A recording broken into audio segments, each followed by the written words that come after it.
Once upon a time, there was a good old traditional housewife. She cooked, she cleaned, cared for her children and the man of the house, and of course, she didn't talk back. She was both obedient and soft by nature. She was a good woman who always made good choices. Shut that shit off. We're good moms, bad choices. Two single moms Who said fuck the patriarchy shared all their bad choices and found out they weren't so bad after all. We're experts, oversharers, and your new besties. Sit back and enjoy the ride. Welcome back to Good Moms, Bad Choices. I'm Erica. And I'm Milah. Happy Wednesday, bitches. Happy hump day, bitches. It's Wednesday. It's a sunny day in California. And I don't know where you're at, but today I'm glad we live in LA. It's summer. I don't know if you guys are familiar with the seasons of Los Angeles, but it's winter, summer, fall, winter, summer. And if you guys are in the LA area and you have a podcast and you want to start a podcast, make sure you check out our podcast studio. It's called Good Good Media. You can check us out on Instagram. Go to goodgoodproductions.com and book your podcast session today. It's located in sunny California in Hollywood Hills. It has beautiful palm tree views. We're right across the street from Universal City Walk or Universal Studios and, of course, In-N-Out. You could record right here on this couch. Of course, you can't use this beautiful sign of ours, but we will customize your set to your liking. How are you? I'm doing pretty good. I'm doing good. I'm feeling good. You know, the sun is shining, so I can't complain. I went hiking this morning, so, a little vitamin D always makes a girl feel good. Mm-hmm. Yeah, I got some D this morning, so I feel really good. Speaking of D, the other vitamin D. Speaking of D, I got some D. Although we've been practicing semen retention in my home. Not in my home.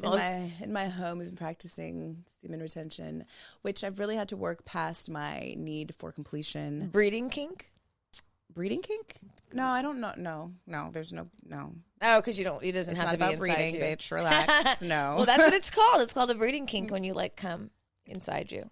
No, I just come because completion. It feels completion. It feels like I've accomplished the end goal. I have no breeding kink as of now. It's depleting for the men. So how is that going for you? Is he like? I think it's going great for him. So it's not for me. It's for him. So even if you come to completion, you're still you kind of want to see it. I mean, today I did. Today I did. Yeah, today I did, but I was the one that actually said, I don't think you should come because I knew he had a really long day. And I was like, you probably need all this energy. Go be great. And so he didn't. So he sucked it back in and went about his day. Mm-hmm. He did. Well, that's a well-trained man. Orlando is not as keen on wanting to attempt or master the semen retention, although I think it's about to start to be enforced because we're going to need all the baby making batter. So just save it up. Not the batter. That's how you make the cake. I think he's got the batter. He's Jamaican. I think there's a lack in it. I know, but I've just been I've been really sitting on and meditating on not end this year, but apparently a year and a half ago, I put a calendar invite for March 1st to start making a baby, to take out my IUD. This week? This week. Oh, wow. I had pre-arranged for myself to remove my ID. Too soon. Too soon past self. But because the alert was there and it was put there a year and a half ago, now I'm kind of in the mindset damn, if I am going to have a baby, at this cycle in my life in the next 12 to 18 months, then I really need to hone in on A, getting rich, but B, really getting the best of the best for this batter. So, I'm really going to I'm going to probably do a metal detox, plastics, just take all the shit out so that the baby won't come in with any of the bullshit that I've polluted my body with over the last 36 years. So if I'm going to do it, Orlando needs to do it. So you need to start retaining that semen, baby.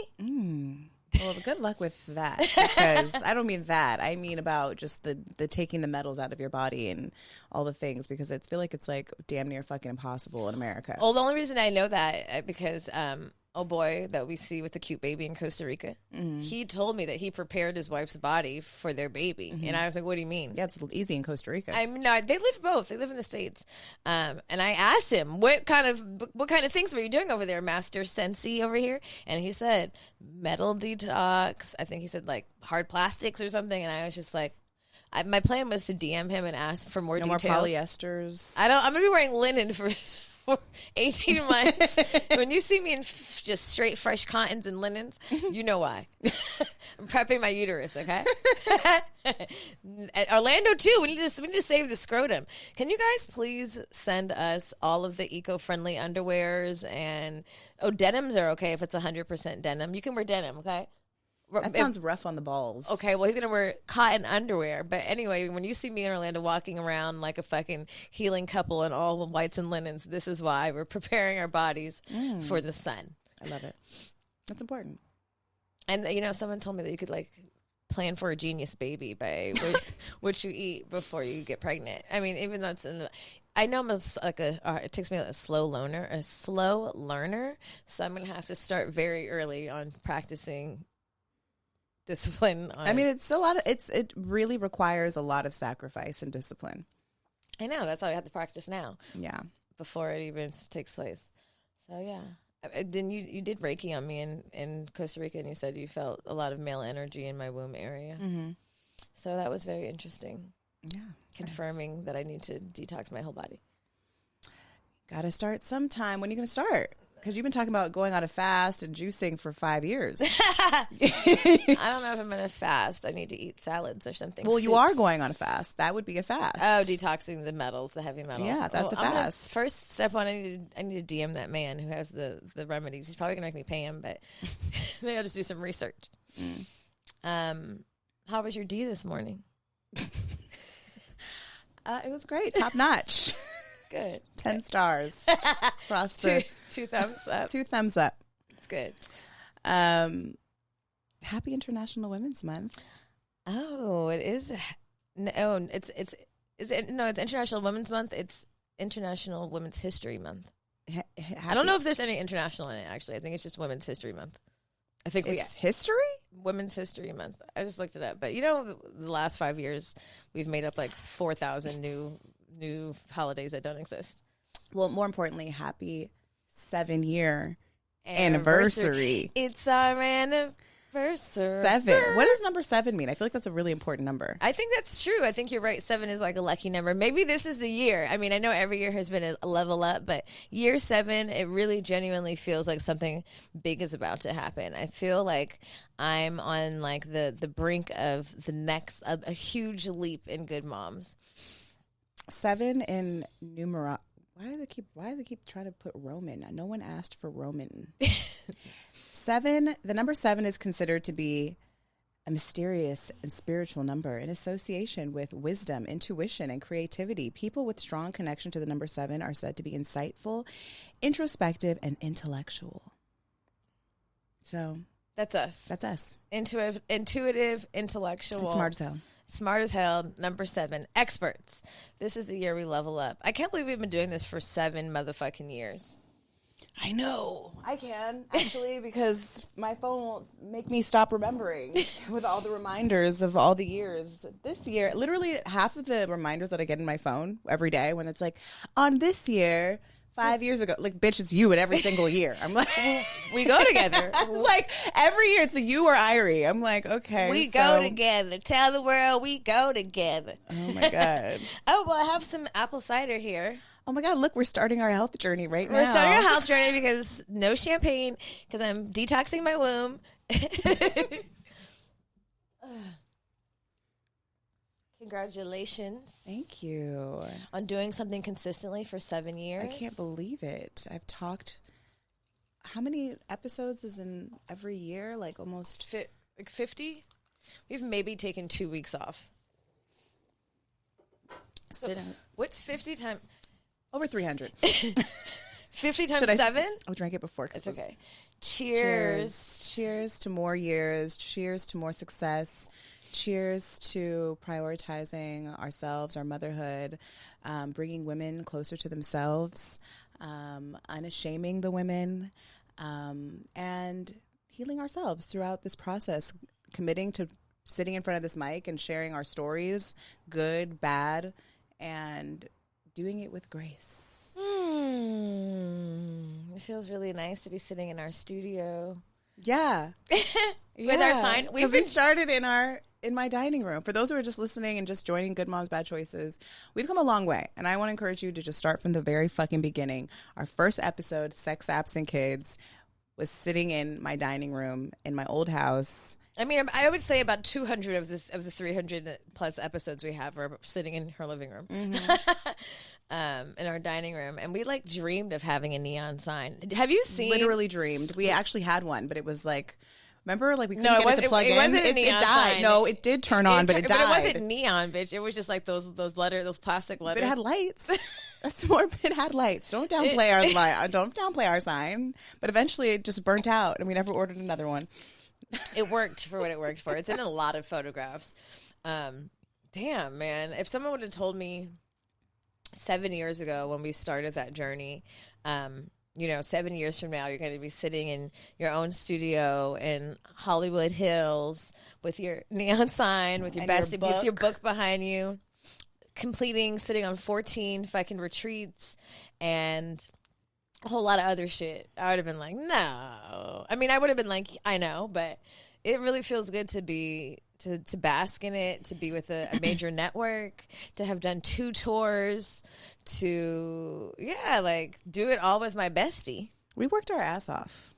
Women are the shit. And we did it all while being moms, while being single fucking moms. We did this shit. Going through a lot of changes, a lot of transitions. I just remember sitting, I have this vivid memory of us at Nisha's house and us with our laptops while everyone was hanging out, and we were trying to edit an episode or get it up, and everyone was like, what the fuck are you guys doing? Why are you Eric and Jamila are always working. We brought our computers everywhere, at the party, damn near at the club, trying to get the episode up, edit the things, because we were so fucking passionate about what we were doing. I remember that, but I think it was, we were outside.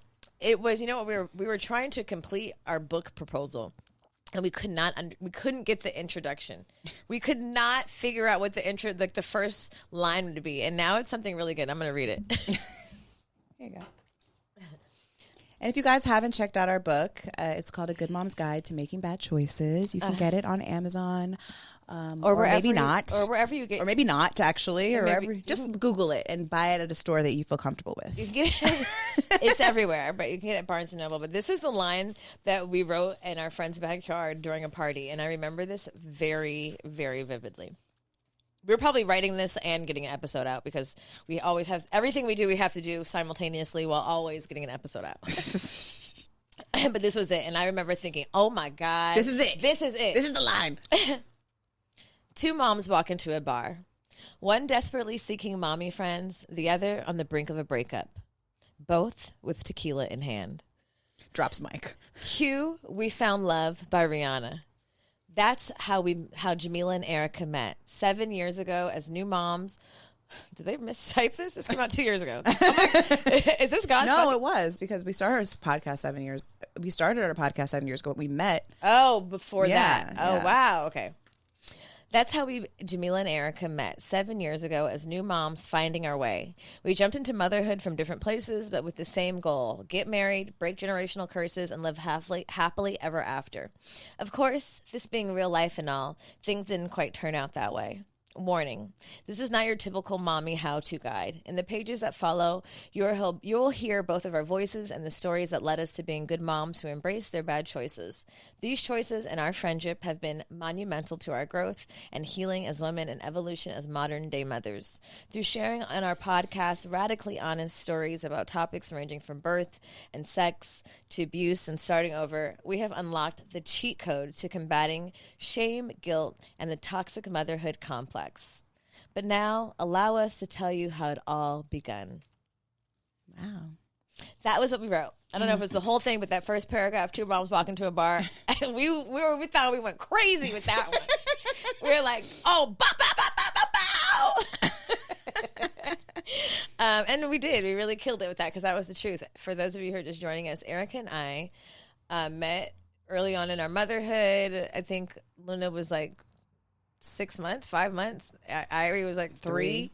And I mean, Erica cornered me in a bar. I was there with my baby daddy. I'll never forget. And I had seen her on the internet, and she was like, "You have a baby, right?" I don't even know if it was super friendly. It was just like, "You have a baby, right?" And I was like, straight to the point. Scorpio. I was like, "I do have a baby." She's like, "Okay, well, me too. You want to get the girls together? We should get them together." And I was like, "Okay." And it was just like, is this high school? I haven't made a new friend in fucking years, and I didn't know it was coming. And I was just like, I'd seen her on the internet. She was getting engaged. She looked like she was doing it so perfectly and so right. She had a fat ring. I was broke as hell. I was miserable. And she was trying to be my friend. And I was like, hell yeah, I'm coming over on Monday, bitch. And my baby daddy tried to prevent me from going. He tried to talk shit. He even tried to act like he knew you. Like, oh yeah, I remember her. Like, shoot, my baby daddy used to do this thing where he made every woman a whore. Like maybe he fucked her. Like he always tried to confuse me a little bit. Even on TV, he'd be like, oh, I know her, and like be vague. Yeah, it'd be so vague. Like Holly Berry. It'd be like the most Megan Good. Like what? And he'd be like, oh yeah, you know, she used to get around. Okay, shut up.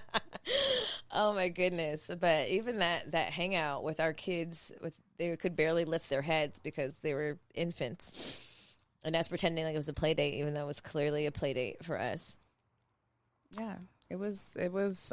People always ask us like, why did you start your podcast, or how did you start it? And I was like, bitch, God, I don't even know why. I have no idea, because podcasting 7 years ago is not podcasting now. There was literally no one. There were no cool podcasts, honestly. Like maybe The Read and Horrible Decisions, and that's about it. It was very white, very nerdy, very murder mystery. I know. That's why even when you asked me to do it, I was like, I don't know. You didn't even know what a podcast was, because most people didn't know what a podcast was. I was just like a radio, then. Whatever. I was just so happy to do something with anyone that was outside of what I was doing. I was just like, yeah, I'm feeling bored. I'm feeling like I need an outlet. Well, thank you for saying yes. Thank you for inviting me on this journey, and thank you to God and to our entity, Jamaica, for just taking the motherfucking wheel and really saving us on a lot of different, like saving us, just continuously like showing us ourselves. This journey has really been the most like propelled into my intuition and to magic and to like understanding that my purpose, and to just trusting the process every fucking step of the way. Like just really, this has been like a cheat sheet to when you follow yourself and you follow your gut, like God follows. Mm-hmm. I mean, I think that for me too, and also just like the sisterhood, like how important sisterhood is, and how it's continued to unfold in my life, how women have continued to show up for me once I chose and said, okay, yes, I'm going to trust women. And I didn't have a lot of deep distrust for women, but I've talked about this on previous episodes. There was always like a lot of competition in my mind regarding women, just because of how I grew up. And this partnership really showed me that it's not a competition. It's really about seeing eye to eye and then saying, okay, like, let's do this together. Collaboration. And like, this is something too that's recently come up for me too, as I'm like contemplating on like, what do I want to do for me? Like, what's next for Erica, you know? And I've like thought a lot about like how afraid I am to do things alone. And how in the past I have started things and not finished them on my own. And actually I was talking to Ashley about this the other day, and Miss Rightsway. And I was telling her how like I've been like really hard on myself, because I'm like, I got to figure something out on my own. And she was like, well, maybe the power of collaboration is your superpower. And then I was like, yeah, actually, I think it is. And I actually like don't have to do things on my own. And actually, I think I've proven to myself that actually I am more powerful in collaboration. And I think as women, like a lot of times we do think that we have to do things on our own in order to be more valuable, in order to feel prove something, to feel like, oh, I can sustain this, and like no one can take it away from me because of that distrust. And I didn't realize it was like could be rooted in distrust. Yeah. And I think a lot of times too is like even coming into this partnership friendship with you, there was a lot of people that were like, oh, you're going to start a business with a friend? That's tricky. And historically, I've seen it be tricky. I've even seen it with my mom and her former business partner. And I was like, shit, but I didn't listen. And I just my need for friendship superseded any of it. I think especially because I didn't know I was starting a business. I think that was the saving grace, is like we weren't very clear that we were starting a business. We were just doing a hobby together. We were just doing something together. There wasn't a lot of thought as if this is going to be super successful. Are we going to touch the lives of millions of people? It was just like something we desperately needed for ourselves. And we just blindly started to follow that. And even when it did start to develop and realize like, oh my God, this is a brand, this is a business, this is this huge commitment, and there is this huge potential, I think we were already so deeply in it together that those negative comments didn't hold us back. Thank God. Mm-hmm. Yeah, no, I'm so happy that it hasn't, and I'm so happy that we've been able to persevere through every phase, through every relationship, through every, new birthday of our children, through heartbreak, through just so much, and I know that women, we have a hard time trusting one another, and it's like as we step into this new year and as we step into just the uncertainty of what's happening around us, it's so important for you to just begin to do away with that concept, do away with that mindset. It's not going to serve you. You do need women. I needed Jamila. I need my girlfriends. Like literally my girlfriends have saved my fucking life over and over and over again. It's been women. There's like this, who's this poet? I think her name's like Rupi, what's her name?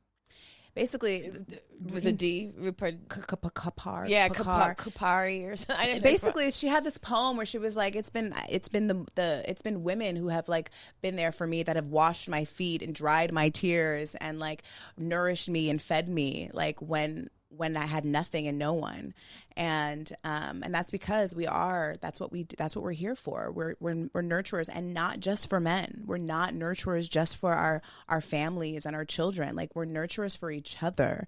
And so when we allow ourselves to receive from other women, and part of the reason why me and Mila, I think, even began the podcast was, and we shared this a few episodes ago, is like you have to be okay being vulnerable in order to open yourself up to other women. Like there's no way that you're going to deepen a connection with a new friend or someone that you're interested in starting a friendship with by just having surface conversations, or by allowing like projecting a lot of judgment. Like there has to be a level of vulnerability. And like to your point about like women historically saving women, nurturing women, like bringing women back to life, as like I also feel like there's a level of, if you can't soften with your girlfriends, if you don't have the ability to soften in friendship, it is very difficult to have a romantic relationship. There are women who pride themselves in not being girls and only being like able to be vulnerable with their man, but like there's a certain type of vulnerability that comes with a friendship. There's a healing that happens when it comes like between women. I don't care how vulnerable you think you've gotten with your man. There's no level of vulnerability that you can experience with a man that you experience with women, because we share wombs. There's a level of understanding, connectedness that no man will ever be able to understand, and that goes on the other side for men as well. Like.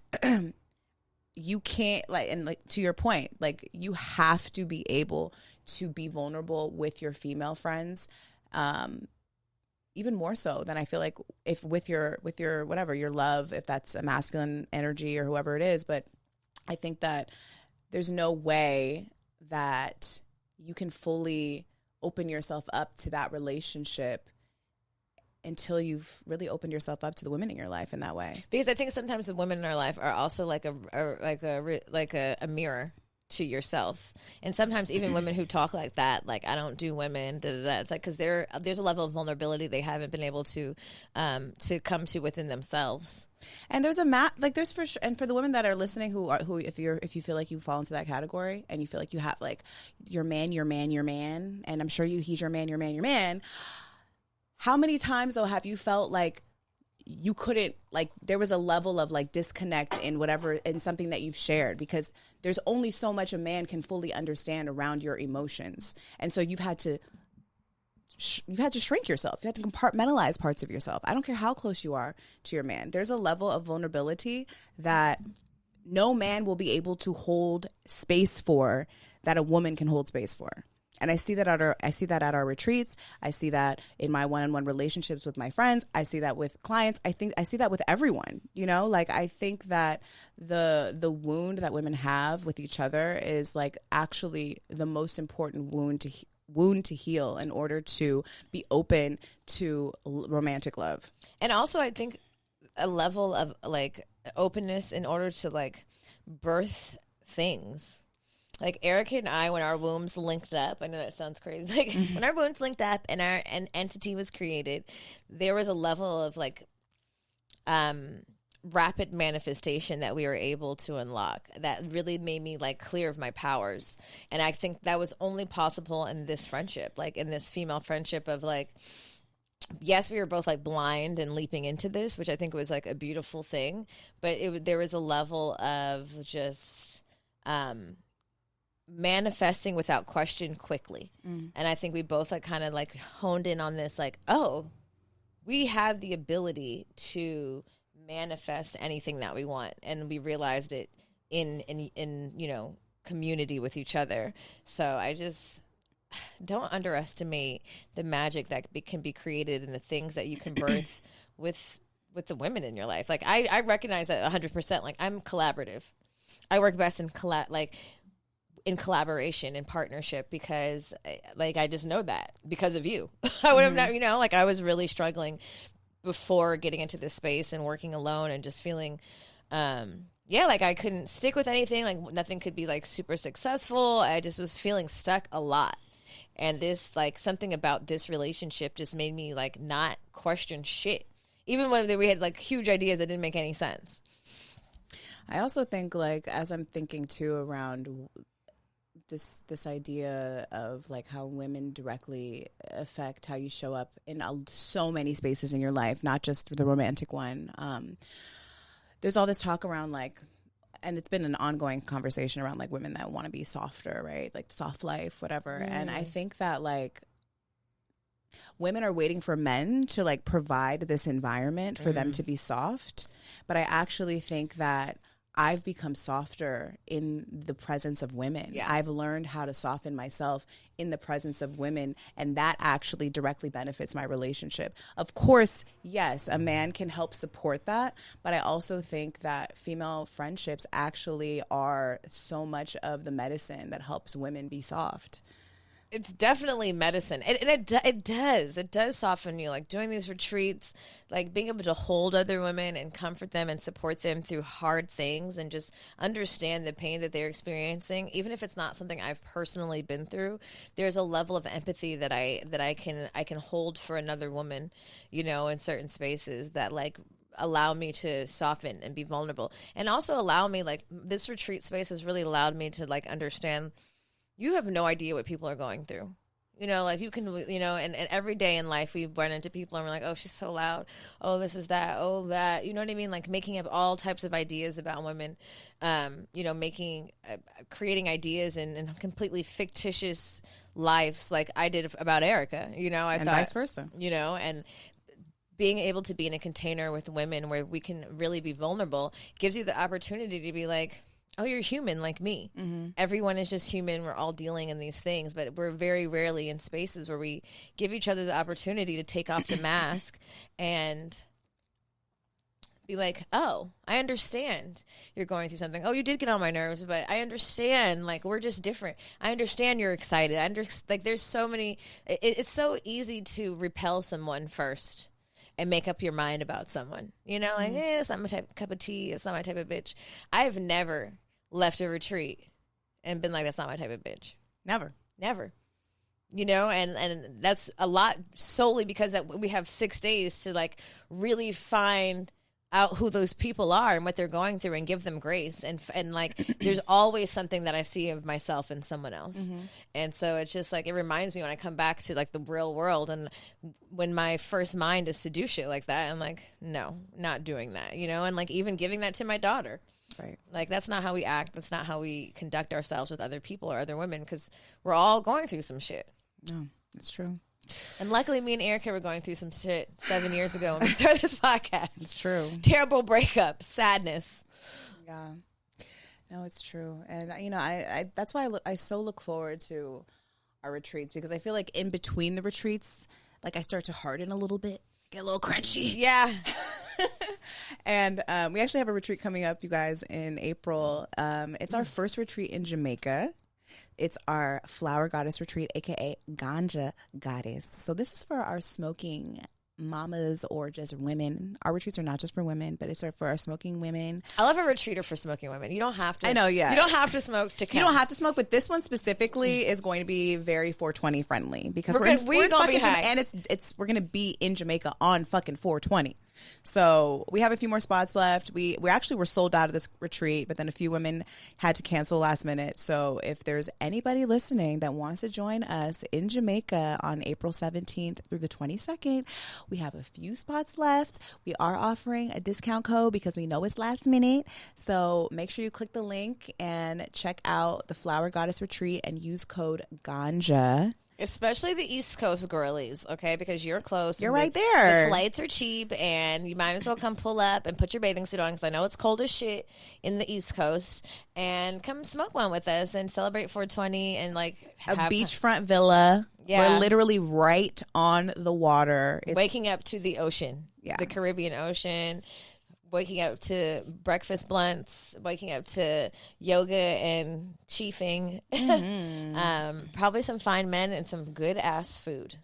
Most importantly, jerk chicken. Most importantly, fine ass men and chicken. Chicken and men. What more? Chicken and men. What else? Chicken, weed, and men. What more could a girl ask for? Chicken, weed, and men. It's sisterhood. I don't know. It sounds like heaven to me. I'm there. I'm really excited about the Ganja Goddess Retreat. I just started doing my goddess initiation with Goddess Jessie from the Sweet Love Sanctuary. So I'm like on this 90-day journey with a cohort of women doing the same thing, and like we're learning about like the African spirituality and the African systems of spirituality, and it's really interesting because there's a lot of things that mirror Tantra, and I know Tantra has African roots, but you know, last year if you saw our African ancestry episode, I found out that I was Yoruba, so like learning through my good sis Jessie, and also just through her initiations and like all of her mentorship has been really, really cool. And like I rarely take time to go within, but I realize like in order to go to the next initiation in any cycle of life, there requires like a lot of inward reflection, and we're doing like a lot of ancestor work. We're really talking about like taking care of our altars, healing past trauma, healing church trauma. I know a lot of people experience that. It's very much what we do in our retreats, but with an African spirituality, like perspective and like voodoo. And so I'm really excited about like sharing in that process. I'm going to share about it in Discord. But you know, I just feel like the spring is a time of like blooming and blossoming, and like we hibernate all winter and we rest. And now there's like another version coming, and this is year 9, and I'm my year of numerology is also 9, so I feel like there's another year 9 of what, like when you add up all the numbers of your birthday. Your everybody has a number. Do you know your number? Really? How do I figure it out? I thought you were a 7, but maybe I made that up. You mean like my life path number? Yes. I think it's 6. Okay, yeah, 6 and the 9. Yeah, hey, 69, baby. Hey. So I don't know, something about this spring, particularly as we approach the spring equinox. I'm feeling a birthing that's taking place. I mean, like not of my actual womb right now, but like of me, and I'm excited about that. And I feel like this retreat is. It's in Jamaica, Black people. I'm really excited. I mean, we like to travel where we see ourselves. But I'm just excited. I'm excited about this year. I feel like in our 7-year anniversary, we have big things coming. Big things, for sure. Speaking of things, do you want to roll A backwood? I do. You know what? I brought some weed. My dad gave me that weed. Oh, shout out to Miles. He actually came by my house. And Bubblegum. This is how we used to get it in the old days. You're aging us. This is that pack. That's that pack for my daddy. He was like, I'm just come over and give you a hug. And I was like, oh my, okay, that's new. That's different. And, it's so interesting. Like, I find it more difficult to be as soft with my family as I am in, like, our friend spaces or at the retreat. And I'm trying to work on that. Like, delivering the same amount of softness in my closest personal relationships as well. Do you find that, like, with like, your parents? I feel like I've gotten very soft with my mom over the last year. I almost feel like I'm, like, mothering her in ways. You think that's been healing for you? I think it's been healing for both of us. She's softened a lot, which has been really nice. I feel like I've been waiting for this because my mom also, like, she's someone who has had to be in the masculine forever. It feels like. I mean, I know since I was born, like, having to take control of, everything. And then working in a male-dominated industry and having to prove herself, and then leaving that industry, makeup. My mom was a professional makeup artist my whole life, and then moving into being a business owner, and that again too. So I think that I've also seen my mom spending a lot more time outside, which is very rare. My mom has never been like an outside girl. No. She's been working literally like every day of my life. And so with the shifts that's been happening in her life, I saw her at, where was she at last night? Verse. She was at Verse taking selfies in the mirror with her friend. I was like, okay, in the bathroom. I was like, okay, Mom. She's outside. And she's been hanging out with a lot of girlfriends. And like I said, like I see the softening happening with her. Is like she's finally allowing herself time to do it, because as women too, we make excuses. I don't have time. I don't have time for that. I don't have time for joy. I don't have time for pleasure. I don't have time. The joy and the pleasures always last on the list. I've done it before. It's gonna be whack. Like, just making excuses for shit before you even got there. It's too far. So. I'm happy you said that. Like, pause on your story. I want to just say for women that make excuses about having female friends, but mostly for women who make excuses about having fun and just being free and letting go and just going to play. Like, I'll say that aside from the fact that me and Erica literally have to have shit to talk about every week for fucking 7 years, we were so clear about, fuck it, let's have fun. Like, we wanted to have, I think we're both experiential bitches and we like to have a story. But then when you add the cherry on top that we actually do have to have a story. We have to go out. We have to go out. This is a case study. It's a case study. Every time, the amount of bad choices we've made and decided it was a case study. Do you know him? No. Okay, let's just get in this car. Okay, let's go. Let's just go. Fuck it. He's looking a killer. Let's just get in. Wait, is this what you did last time? Okay, we have the true. Did you break it up? You like? Yeah, our true wraps. Should I put it in here? No, just break it up. It's gonna crunch right down, baby. Okay. This is so you don't have to get too much of a heady high. You just crunch down. How much should I use? Like half? Yeah, that's a good half. Okay, cut it in half.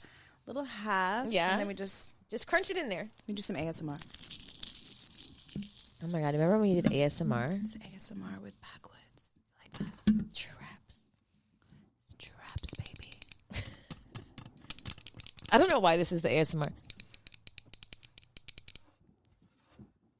Do you remember those 2 episodes we did of ASMR? I really people loved it. I want to bring it back. Look, okay, first of all, Jamila gave me so much shit for wanting to do ASMR. She's like, what are you, Erica, talking this stupid fucking ASMR? I'm like, it's just going to be a hit. Just watch. And then we put it out and people are like, more. We need more. We need more ASMR. Good Mom's ASMR. We need a whole fucking channel. Didn't we do 2? We did Harold Bells and we did cereal. And then we did the chicken wings. Wait, no. That was Harold Bells. We did tacos. Those nasty fucking tacos. Those were actually, if you haven't checked out our ASMR series on YouTube, what the fuck are you doing? It's actually the funniest shit we ever put out. It's actually really good. I didn't know it was going to be so fun and so funny.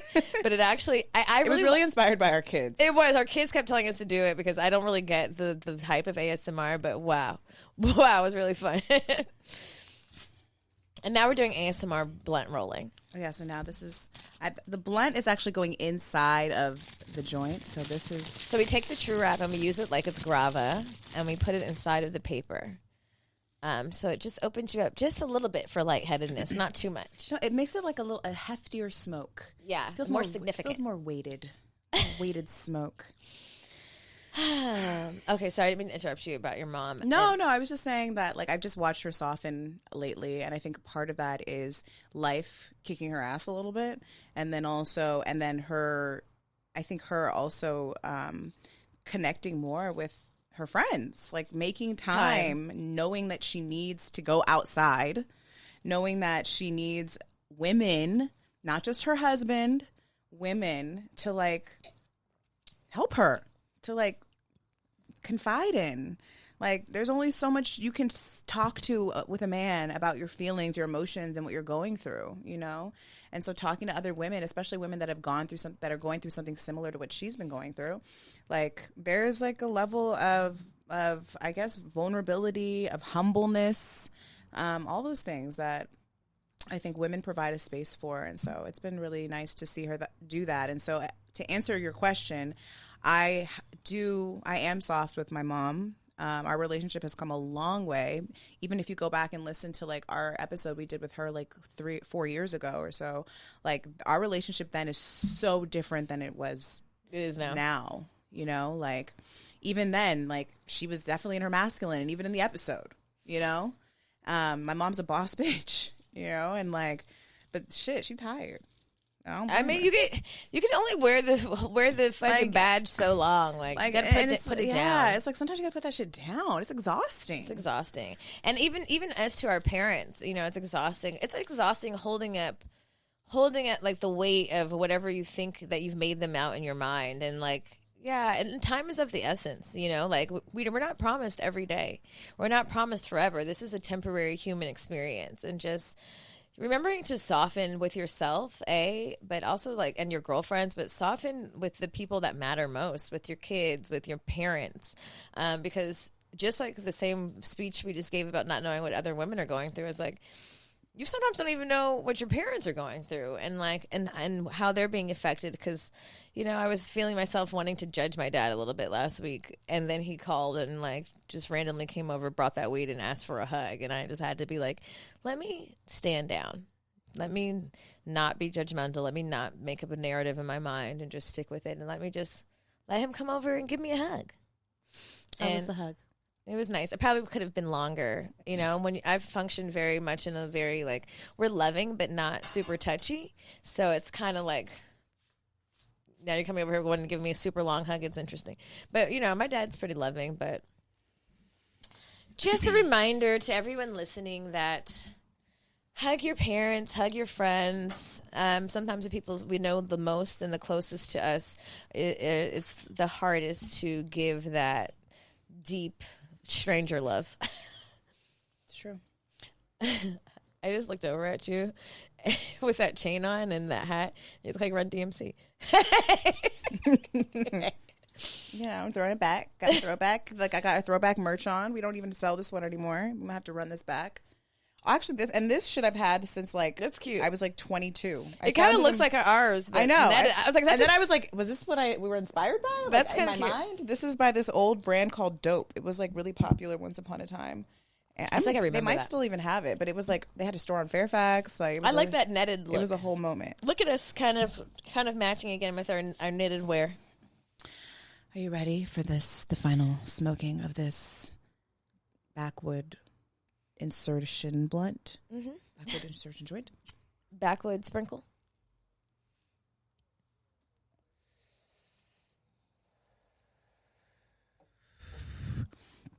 Oh, speaking of which, you guys, we have a new segment called High Thoughts. It's where we get high and we say thoughts. Milah, you said that you had a high thought you would like to share this week. What is your high thought of the week, my dear? Okay. Let me hit that. Okay, hold on. Let me hit that so I can really get into my high thoughts. A high thought I had this week. Honestly, I've been having this thought for some months now. I just didn't have...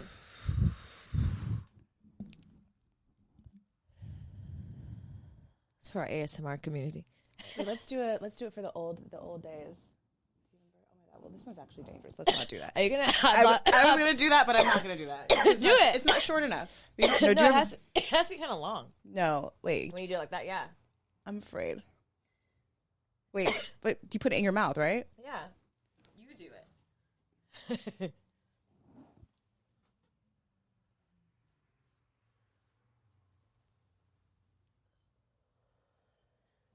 Real stoner moms here. It's called a shotgun. We're real stoner moms. You know, that wasn't as bad. That wasn't as bad as I thought it was going to be. I thought it might burn my tongue, but we succeeded. Okay, so my high thought of the week was that I know this has happened to everyone listening because it's happened to me 4 million times. Have you ever been talking about something and then suddenly, of course, it pops up on your phone? Every time. That happened the other day with Drew Barrymore. But lately it's been happening like in real life. So, I mean, I know telepathically if I'm missing someone or someone I haven't talked to in a long time, I can just think of them subconsciously and in passing. And I know that I'm putting out the signal into the world and they're going to give me a call. I'm going to run into them. But recently I've come upon a high thought that might very well be true. Scientists, give me a call. Tell me what you think. I feel like because our bodies are essentially computers and we're wired and there's electricity and energy is actually a energetic component, that like frequency is real. Just like my voice right now is emulating through millions of speakers and millions of cars and homes, and you're receiving my words and my tone and my essence. I feel like those actual frequencies are electrical, and because when we have those thoughts and they're powerful and you're honed into your power, it actually does equate to being frequencies for the phone to then compute and produce whatever it is. So at first I thought it was because I was talking about it. Or I was in a certain area. It definitely is that though. There's, of course, when we talk about it, they're definitely listening to our conversations. I don't know if you've seen that Black Mirror on Netflix recently, but sometimes I'm just thinking about shit and it comes up on my phone. And it started to happen so often to me that I was like, are you fucking kidding me, God? Do you think that this is also just like humans in our evolution of attunement to our environment? Like, because obviously, you know, the technology in its form right now didn't exist, and you know, even 100 years ago, but because we're constantly evolving, our energy and frequencies are just attuning to everything around us. I think that's true, but I also think that whoever created the phones and the technology and the powers that be have known that this is possible. And that's why they've accustomed us to be so deeply addicted to our phones to the point where if it's not in hand, you're literally like a little bit frantic. And I think that because they've learned this technology and they've made it so clear, and now they can get our information easily. Because we're talking to everything, including Alexa in our house, listen to all our fucking conversations because we're fucking idiots and we give them front keys to our house. But mostly also, I think it's reading our fucking brainwaves. Wake up. Is that good or bad? It's bad, but also we're more powerful than you know. So we got to switch our thoughts. We got to switch the matrix. We got to just not let the AI. And I also think this is why meditation is really important, because then you have to hone into your clarity and your intention. But I also think that AI is like us in the future. I think AI is like just like AI replicates human nature. I feel like if we keep like leveling up, we're just going to turn into like robotic people. Absolutely. So it's like we're one and the same. We already are. Like starting. AI is our future human selves. Anyway, that's my high thoughts for the day, ladies and gentlemen. I'm a scientist. Ooh, okay. Dr. Jamila Matt. I'm a scientist. You heard it here first. You heard it here first. I'm a scientist. Energy is real. Our computers are communicating with our brains. Be careful what you think. Let's put a calendar, just like you put a calendar reminder for taking your IUD out. Let's put one in the future of 2040. We'll revisit this notion, and that's only 15 years from now. I know. And yeah, shit is moving quick. We'll be typing with our brains. Okay, actually, let's do a test. Let's see if we can talk telepathically right now. I'm going to think about something. I'm going to think about a memory that we have. Okay. I'm going to think about a memory that we have. Okay, it's very specific, but I'm thinking about it.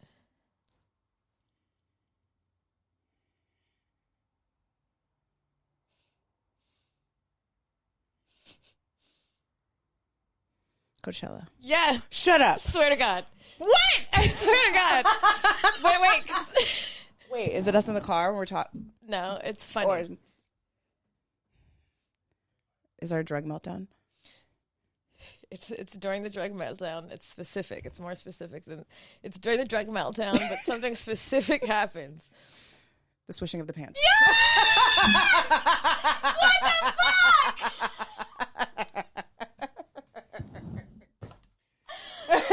The swishing of the pants. God! It is the swishing of the pants. Oh my God. Wow. The hairs on my my arm are That standing makes me up. really happy too. Oh, I love you. I love you. That is Yo. Oh man. I just want to say one thing. A, listen to that episode. It's one of two. That's the thing. We've gone to Coachella with each other multiple times. 3 times, I think. Yeah. So This is a specific trip. this was the second time. And this is the second time, but there's a specific moment where we take too many drugs at one time, but we don't realize we've been trying to get to Coachella all day. We went crazy when we got there. We didn't realize it's the last show of the night. We've been trying to get there so long. We did so many drugs when we walked in. We watched this epic show. The drugs hit, and then everybody starts leaving. And there's one guy who's actually Pastor fucking weed. Pastor fucking weed. This nigga says he's gonna take us to a Jeff Campbell. Wait, no, Jeffrey Campbell. No, It was like a shoot. What does it matter? You know, some white guy. He's gonna take us to this guy's party. And he starts going so fast, and he's wearing these pants. He's wearing these fucking the swishing pants. You know, those workout ones. And me and Erica are trolling balls, rolling, and we're like following him, and it's just. And then suddenly we can't find him. I think we fell out laughing for like 5 minutes, and then we looked up, and he was gone. No, I think we fell out after we realized he left us. Oh my God. The fact that we spent 3 different years at Coachella, we've had 300 different experiences. Those 3, wow. And I just telepathically told you about this man swishing pants, and you got it. Okay. But maybe that's, at least that's just human electricity, which I'm happy that is prevalent and still even exists, bitch, because they've done everything to try to separate us from each other. But you know when you're a kid and you try to make tests to see if you're actually as witchy as you think? Do it as an adult. I mean, we did with our kids in Costa Rica. I mean, it's not surprising. It's surprising that we believe it's surprising. Right. I feel like nonverbal communication is like the first form of communication at first. It's the most potent. It's the most primal. Yeah. The most primal and the most potent. If that's why the languages are not the same no matter where you are in the world. You know if someone's scared, you know if someo's hurt, you know if someone's celebrating. It requires so much trust and presence, you know, like to be like, let's just see. That's crazy. Wow, you're right. When you said in Costa Rica that you did that Reiki on me and that you could attune it into my energy so easily, it's like we spend so much time together.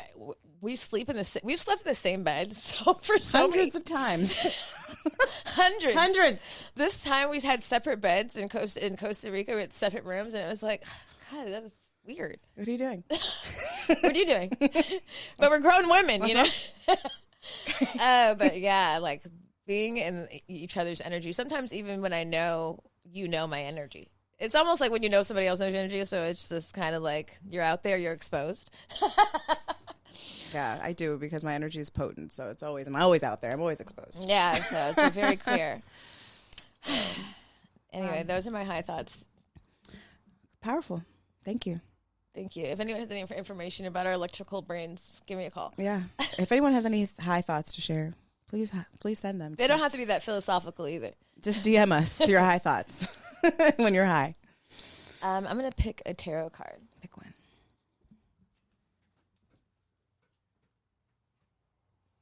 Actually, you pick.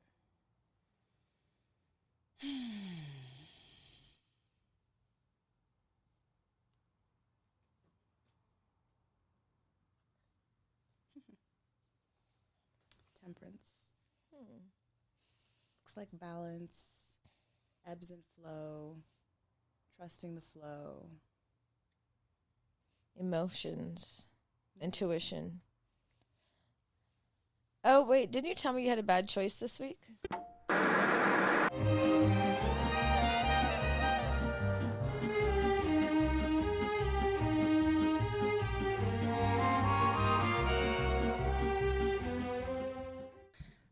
God, I did have a bad choice this week. Are you going to share? Now I'm high, but yeah, I probably should. I need to get it off my chest because it was absolutely astonishing, the bad choice that I made. I realized that I really have to work on my distrust for white people and rapid anger. I have a lot of beautiful white friends that I know and love, but there's an otherness that I put white people in, and they do that with us as well, and I don't want that either. That's that's what racism is. But I think that anyway. Basically, I was having a moment, and I went to yoga.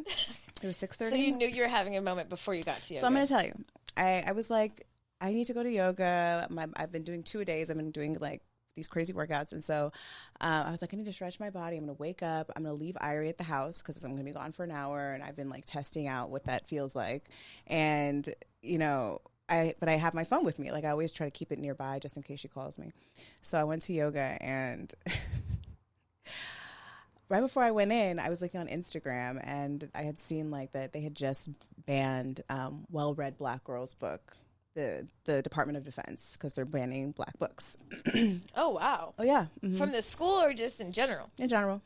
No. Mm-hmm. Yeah. And so I just was like, wow.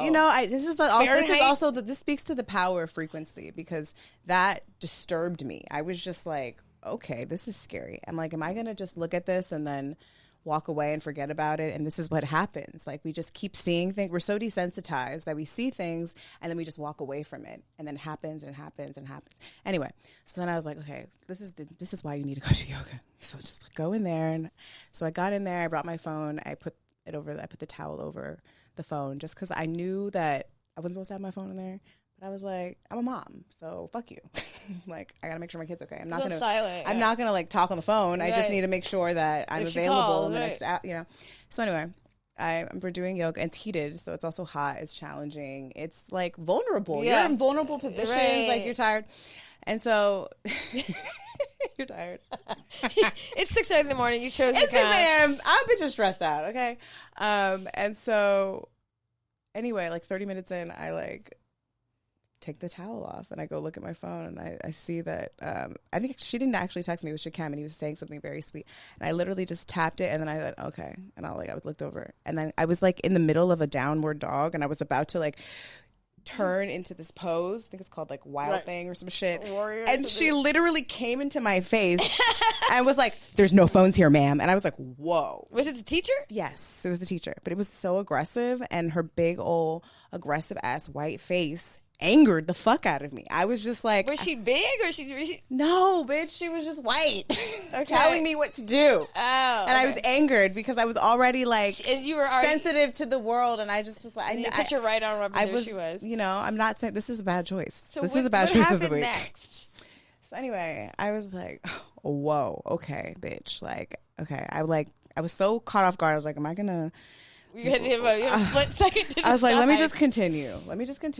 You're tripping. It's fine. Bitch, no. I was like, I felt the energy in me. So up. What were you going to do at that point? Move your phone? Like, go take it outside? You just put the towel back over it? I put the towel back over it, and I continued on. And I was like. So she says something to you, and you ignore her. You keep going. No, I didn't ignore her. I had already put the towel back over my phone. She had walked away. She just like abruptly came to tell me this shit and then like moved on. Mm-hmm. So I was like, okay. So then I kept going, but then my spirit just wouldn't let me, bitch. I was just like, am I really about to stay in this fucking class right now? I was like, this stupid bitch got in my fucking face. Are you fucking kidding me, bitch? In a vulnerable position. Do you have no coop? Do you not even know? It's 6:30. It's hot as fuck, bitch, and you're in my face? It's testing and you're telling me. No. So anyway, there's a lot. And I couldn't complete it. And so I rolled up my mat, and I walked out, and she was like, is everything okay? And I was like, no, it's not. So then I left. And then I went in the bathroom, and I was like, why am I so angry? How many minutes in did you leave? After she did that? No, like how long had it? At what point was It was like 30 minutes into the class. Okay. Like, I'm in it, okay? That's why this was so, like, abrupt, and I was, like, really in it, you know? So anyway, I go to the bathroom, and there's, like, the receptionist is in there, and she's, like, 21. Also, like, white. Like, just, like, minding her fucking 21-year-old business, bitch, okay? Just being adorable. And I come out of the bathroom, she's like, oh, are you okay? Can I get you anything? And I was like, because like it's only one class in the studio, so if I'm leaving, like they're like, so I'm like, actually no, I'm not okay, and I just start crying. I just start fucking crying. But I was like putting on, like I knew that I was putting on. I was like, I want you to feel like shit, and I was like, this is the bad choice. I was like, I have a family member in ICU. And I am her only lifeline. And I just needed 1 fucking hour to come here. It's 6:30 in the fucking morning. And all I did was tap my phone. Like, she needs to be careful. I'm triggered. I literally said I'm triggered. I'm not kidding.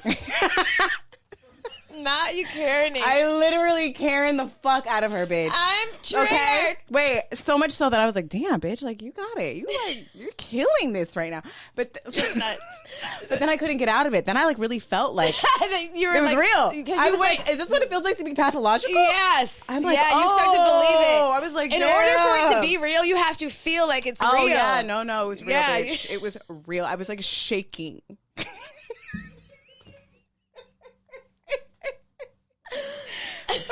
What the fuck is wrong with you? A lot of things, apparently, bitch. So the role of your life. Anyway, yeah. So you start shaking. Yeah, you have like a lifetime. I'm like, I don't know if there's. I'm like, I'm here all the time. I never bring my phone in. I don't even know if there's signs that say you're not supposed to bring your phone in. But there's an emergency happening, and it's just like I realize that like I'm not supposed to, but just I feel like she could have not gotten straight in my face the way she did, and it triggered me.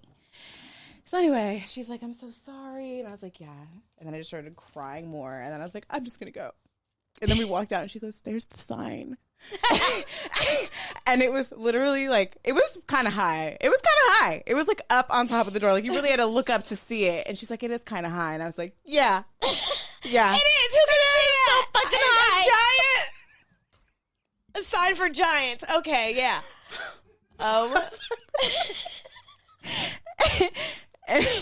So then I left. Okay, so then I left, obviously, and I got in the car, and I was like, did I just do that? And I was like, damn. And then I felt like shit most of the day. And I was like, damn. I was like, my spirit is not built for this. I'm sensitive. I was like, damn, like, why did you do that? And then I was like, why did you do that? Was there something? Is there like it felt like it wasn't mine? It really did. Your white ancestors. It felt like it wasn't mine, or like no, it felt like I wanted them to like really feel bad. It wasn't about like my white ancestor. It was actually my black ancestor that was like, you are a stupid bitch, and now I'm gonna do what you do to me. And I want you to feel. But then I was like, they don't. She probably told her, and the girl was like, well, she probably felt justified in whatever the fuck she did. But anyway, either way, it was a bad choice. Okay. I know better than that. But something in me needed to get it out, and I did. And, you know, I'm going to explore that more. If you want to Karen, just Karen. The moral of the story Sometimes black people can Karen too. Okay, black people can reverse Karen. I felt that. I felt like I almost got reparations a little bit.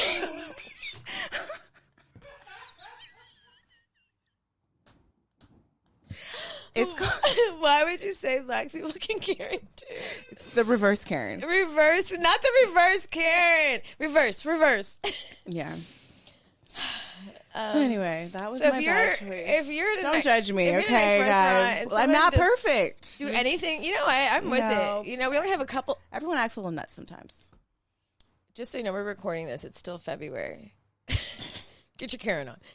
Everybody, get your Karen on. What? Get your Karen on. So you're living in the past right now. So go ahead, babe. It's technically still February. Oh my God. It was reparations in whatever way possible, even if the yoga instructor might lose her job. So you're never going back to that? No, I'm going back. Did you get a free course or anything? No, nothing. But I was because I think You now need to email the corporate. it's because ClassPass. They probably don't know my name. I probably have to go in there and identify myself. Oh. And they're gonna find this episode and sue me. No, try and get everything you can. We're gonna move on to tarot now. Okay. Ridiculousness.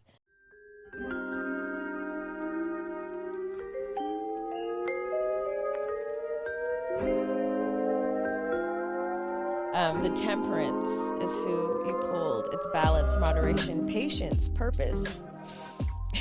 Patience. Purpose. I knew. Remember your purpose, bitch. Don't go to jail. You got shit to do, ho. You're not going to jail for curating. Kidding. Were you in Calabasas? Woodland Hills. Yeah, I feel like, I'm going to act a little snotty. I'm going to be a little bit of a bitch. I'm not going to be too crazy because I feel like, God, there's so much responsibility of being a black woman because then there's like, oh my God, if I'm a black woman who does X, Y, and Z, then I'm doing too much and I'm playing into the stereotype. But these whores do too much consistently. Oh my God, I told Erica, but since we're on white people doing crazy shit this week, I was in the supermarket and this old white lady groped my braids like this. Look over there. That way. You're looking at the lettuce. Bitch, what? Is this your hair? Is this all your hair? I said, yes. I was wearing a hat. She's like, oh, 30 years of hair. I said, 36 years of hair. All of it's your hair. Then she decided to pull it. I said, hey, no pulling. She said, I'm not you talking to her like a little baby. I was, because she kind of, when I looked at her, actually, I saw a little baby, and I was like, this could go very wrong. I'm like, she doesn't, it was also a day where lots of things were happening in the world. And we're in an interesting climate, and I was kind of feeling actually you know what I mean, angry right? that day. Yeah, that was actually, I was feeling a little enraged, and that's why I went to the black flea market, because I was like, maybe around black people, but then I saw like 2 white people there, and they were wearing like a kitten heel and like polos and a white, like it was like the whitest people. It was like Lower Manhattan, New York, kitten heel wearing white people. I was like, why did you wear that? Like, why? Like, at least be cool when you. It was, at least they were being themselves. They were being themselves. Let the whites be white. I know. I want them to let be the whites be white. Organic whites. I don't want them to be organic. No GMO, no baby hairs. Super white. No BBLs. No nothing. I know. I really value a soft regular beach white waves. girl. I appreciate a regular white staying in her lane. Regular nails. No baby hairs. No Alabama barkers. So yes, I agree. But I mean, I understand. But in that moment, I was, something told me, this is an old lady, and maybe she's like has dementia. And I could see her son. She's like, my name is Gabby, so I gab a lot. I'm just joking with you. I'm like, okay, Gabby, back the fuck up. I wonder how many times Gabby's been popped. she got a good one that day. I could have popped her, but I know, I would have. I'm just saying you wouldn't do that. You're a good person. I would be on the shade room. Now me, I might impose violence. You know, and at the end of it, I was fine. I took a moment and I said, that could have been I could have taken that completely wrong, and I would have had to walk around with that energy. I literally saw it happening in slow motion in Orlando. I was like, Gabby, I think, is a 1950s child. But when she left out the market, I was like, bye, Gabby. And I was like, yeah, thankfully it was me and not some other black girl who would have punched her in the fucking I'm face. saying most bitches are not going to wave the Gabby goodbye on her way out. The son looked embarrassed. Anyway. That's hard. The temperance, sorry. We just needed one episode to get it out. Temperance is the card for bringing balance, patience, and moderation into your life. You're being invited to stabilize your energy and to allow the life force to flow through you without force or resistance. It's time to recover your flow and get your life back into order and into balance. This card calls you to remain calm, even when you feel stressful or frantic. Maintain an even temperament and manage your emotions. You have learned to keep composed in stressful situations. This is for you. Little things don't get to you, thanks to your seemingly abundant source of patience. What the fuck? Your respect for balance and tranquility is what will help you achieve and experience fulfillment in your life. Temperance asks ask you to take the middle path, not the one when you reverse carry. Not the one all the way to the left. Don't go Republican. No? Okay? Okay. And accommodate all perspectives. Okay. Now is not the time to be highly opinionated or controversial. Oh. Stand down, bitch. Keep it cute. Demure. Demure. Be the peacemaker. Be the peace. Glorilla. It actually says be the Peace marker. It says be the peacekeeper and take a balanced and moderate approach, avoiding any extremes. Include others and bring together diverse groups of people to create harmony and cooperation. It's telling you to bring diverse groups of people to create harmony and cooperation. By working together, you will collectively leverage the right mix of talents, experiences, abilities, and skills. Mm-hmm. Thank you. Yes. I know that. That's why I was so shaken afterwards. I was fucked up after, bitch. It did me more harm. I was harmed, okay? Well, I harmed myself. It's good that you went the far left option just to see how it felt. Sometimes you did. gotta go crazy. Sometimes that's what it kind of felt like. I was like, let me see that. Let's see what happens when they do it. huh. Is this what it's like over here? That's Okay, what it it's was a little like. crazy. I didn't like it. I was like, afterwards, I was like, I felt so It probably aged you a little bit. I felt shame. I was like, that's why white women are not aging well. They're Karening all over. It's aging them. Oh my god. Oh man. Did you see that woman, Karen, in the valet? Did we talk about this already? Oh god. Scott Storch's baby mom. Oh bitch, stop. And she's calling the valet. Those fucking tears. Those fucking tears. I told you I used to do her lashes. They think it's a joke. That's what I'm saying. Like everything is a joke. She should have been Nothing punched in is the serious. face. She should have been punched in the face. And that's okay. And that's okay. Gabby, you know what? Nothing has to be. get punched in the I face. can't let other people's experiences fucking You pollute have mine. You have to be like Buddha. I know, and sometimes I'm not. I'm still working, bitch. I know. I'm just saying. I'm still working on it. You have to be like Buddha. That's what I'm saying. It's like, you know what I'm saying? I'm working on my elements, ho. Okay, water. My mom. You gotta go with lam lam lam lam lam. I'm doing all of them, bitch. Running all. You gotta be like Buddha. Be like Buddha. That's this week's affirmation is be like Buddha, bitch. Be like Buddha, bitch. Be like Buddha, bitch. Be like Buddha, comma, bitch. Period. That might be, maybe this is like our affirmation music. Like, what's up, bitch? Today it's time to be like Buddha, bitch. Wake up, put your hands on your heart, take a deep breath and say, I love God. Don't you worry about a thing, ho. Straight up, don't worry about a motherfucking thing. You have to care for, bitch. West Coast, bitch. It's the West Coast all day till we DIE, but every day we gonna be in pleasure. Ashe. To the real homies and to the real dogs, have a good day, but not those fake niggas, you heard? Peace, blood. That's our new shit. Damn. Okay, that's the first one. That's the first one. Morning affirmation with the West Coast. West Coast morning affirmations. Morning, blood. Oh, you a crib? My bad. Morning, crib. Christmas crib. Oh my lord. Okay, you know I gotta go. I gotta go pick up my kid. I'm hella late. Okay, we love you. That's it. Happy anniversary. Happy anniversary, bitch. We did it. It's been beautiful. We're psychic. Happy Women's History Month. Happy Women's all the time fucking year forever and ever. Congratulations. You're a bitch and you created all this shit. So. Make history every day by doing what people told you not to do. Yes. By taking up space, by writing your story, by telling the motherfucking truth. Even when people tell you it doesn't matter, trust us. No. Whatever the fuck you're going through, big or small, stupid, funny, exciting, sexual, any iteration of yourself matters, and if it is your gift to tell about it in whatever art you leave with the world. So remember that all month. We love you. Thank you for joining us. Subscribe, review, bitch, because you just listened to this whole motherfucking thing, and you could just, that's a small favor, please. Please, thank you. Thank you so much. We love you. We'll see you next week. Bye. Yeah.